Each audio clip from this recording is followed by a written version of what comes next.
Hello student, पिछले video में हमने 2013 तक के जो प्रीवियस ईयर में क्वेश्चन आए थे उनको सॉल्व किया था निर्देशांक ज्यामिति टॉपिक से रिलेटेड। इस वीडियो में उसी को हम कंटिन्यू करते हैं। नेक्स्ट जो 2013 के सप्लीमेंट्री एग्जाम में क्वेश्चन आया हुआ है, ऐसे क्वेश्चन हम पहले भी कई बार कर चुके हैं, तो इसको सीधा दूरी सूत्र से हम सॉल्व करते हैं। तो हमने लगाया कि दो बिंदुओं के बीच में दूरी सूत्र होता है, ये हमने लिख दिया x2 माइनस x1 और y2 माइनस y1। फिर हमने जो क्वेश्चन में बिंदु के निर्देशांक दिए थे वो मान हमने इसमें पुट कर दिए। अब जब हम इनको सॉल्व करते हैं तो हम लिखते हैं 3 और 1 4, 4 की होल स्क्वायर, 7 में से 5 गए तो पीछे बचे 2, 2 की होल स्क्वायर, 4 की स्क्वायर 16, 2 की स्क्वायर 4, दोनों को जोड़ा तो आगे हमारे पास 20। तो ये क्या आ गया, दो बिंदु जो दिए गए थे उनके बीच की दूरी। तो उनसे रिलेटेड 2014 में जो क्वेश्चन आया है उसमें पूछा गया है कि कोई बिंदु दिया हुआ है, उसकी y एक्स से दूरी पूछी गई है, जबकि 2015 में इसी टाइप का एक क्वेश्चन आया है जिसमें कोई बिंदु दे दिया है, उसकी x एक्स से दूरी का मान पूछा गया है। तो इन क्वेश्चनों को कैसे सॉल्व करेंगे, तो इसके बारे में हमने जब ये यूनिट स्टार्ट करवाई थी तो शुरू में जो पहला वीडियो बना था कि निर्देशांक ज्यामिति कोऑर्डिनेट ज्योमेट्री का बेसिक कंसेप्ट नाम से जो वीडियो है, जिसका लिंक डिस्क्रिप्शन बॉक्स में दिया है, उस पर जाकर आप देख सकते हैं। उसमें हमने अच्छे से समझा था कि कोई भी बिंदु जिसके निर्देशांक दिए हुए हों उसकी अक्षों से दूरी किस तरीके से ज्ञात करते हैं। तो बेसिक वहाँ से आप अच्छे से क्लियर कर लीजिए। क्वेश्चन हम इस वीडियो में सॉल्व करते हैं। तो पहला 7 नंबर जो क्वेश्चन है इसमें हमें पूछा है y अक्ष से दूरी। तो जब भी y अक्ष से दूरी पूछी जाए तो वो हमेशा क्या होगा, x एक्स का मान होगा। तो इसमें आंसर क्या आएगा कि y अक्ष से जो दूरी है उसका मान आएगा x का निर्देशांक, जो कि दे रखा है 3। ये सिर्फ इतना ही आधा या 1 नंबर में क्वेश्चन पूछा जाता है। नेक्स्ट 2015 में जो क्वेश्चन पूछा गया है इसी का ही एक जैसा पार्ट है, उसमें y एक्स पूछा था, इसमें x एक्स से दूरी पूछी है। तो जब x एक्स से दूरी का मान पूछे तो उसमें आता है बिंदु y का निर्देशांक। तो बिंदु की x एक्स से दूरी बराबर, चाहो तो यहाँ लिख भी सकते हो कि y का निर्देशांक, y का निर्देशांक है यहाँ 4, तो यही इसका आंसर होगा। तो इस तरीके से 1 नंबर के जो क्वेश्चन पूछे जाते हैं उसको हमने 2015 में आया हुआ ये क्वेश्चन और 2014 में आया क्वेश्चन सॉल्व किया। नेक्स्ट जो 2014 में क्वेश्चन पूछा गया है इसमें क्या पूछा है कि कोई रेखाखंड AB है जिसमें A बिंदु के निर्देशांक दे दिए गए हैं और उसको ठीक मध्य में विभाजित करने वाले मध्य बिंदु के निर्देशांक B पर्सन में दिए हुए हैं। अब इस क्वेश्चन में क्या पूछा गया है कि जो रेखाखंड AB है उसमें हमें B के निर्देशांक ज्ञात करने हैं।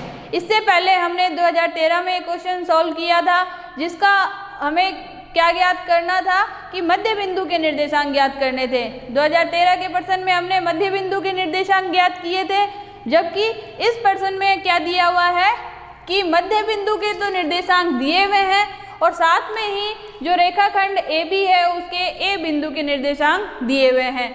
हमें ज्ञात करने हैं B बिंदु के निर्देशांक। तो सबसे पहले हम मान लेते हैं, माना शीर्ष B के निर्देशांक जो हमें ज्ञात करने हैं। तो हम लिखते हैं B के निर्देशांक हमने मान लिए x y। तो मैंने पहले भी बताया है कि इस तरीके के क्वेश्चन को सॉल्व करने के लिए हम क्या करते हैं, हम एक रफ में डायग्राम बना लेते हैं कि AB बिंदु है तो A के निर्देशांक हैं 3 और 4, B के हमें ज्ञात करने हैं जिसको हमने x और y मान लिया। साथ ही क्वेश्चन में क्या दिया गया है कि जो मध्य बिंदु है उसके निर्देशांक दिए गए हैं। तो मध्य में मान लो ये M बिंदु है, इसके निर्देशांक हैं 4 और 5।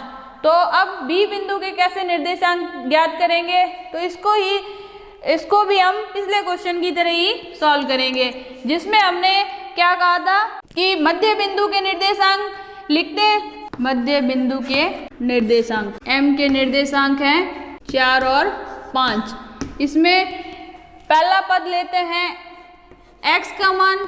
तो हमने इस x का मान, वहाँ हमने इसको xy माना था और क्या कहा था कि इन दोनों का जोड़ और उसका आधा बराबर के x के बराबर आता है। फिर y के दोनों मानों को जोड़ा था और उसमें बटे में 2 किया, यानी उसका आधा किया, तो y का मान हमारे पास आया था।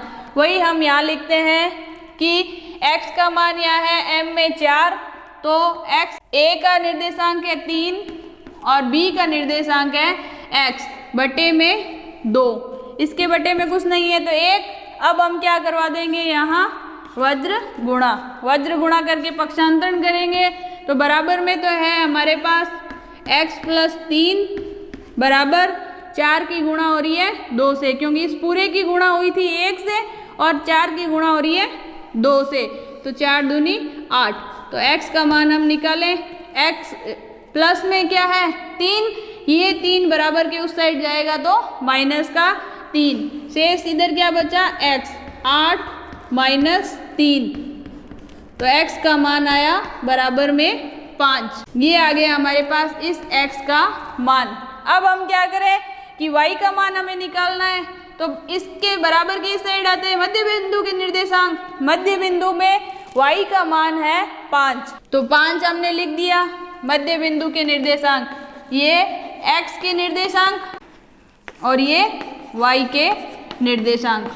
तो 5 बराबर में दोनों y के मान जोड़ देते हैं, तो इसमें y का मान क्या है 4 और इसमें y का मान y, तो 4 प्लस y बटे में 2।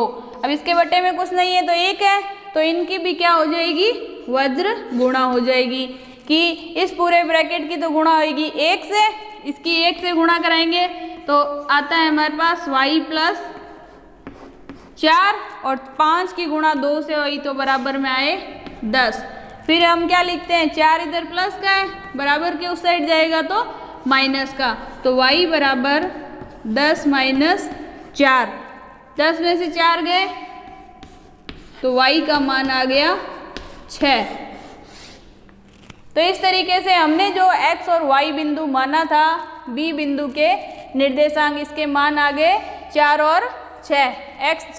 x का मान 5 और y का मान 6। अतः हम लिखते हैं, अतः बिंदु b के निर्देशांक x का मान 5 और y का मान 6। यही हमारा आंसर है कि जो मध्य बिंदु था उसके निर्देशांक दिए हैं, तो दूसरे शीर्ष b के हमें निर्देशांक ज्ञात करने थे। तो b के निर्देशांक आए 5 और ये 6, ये हमारा आंसर हुआ।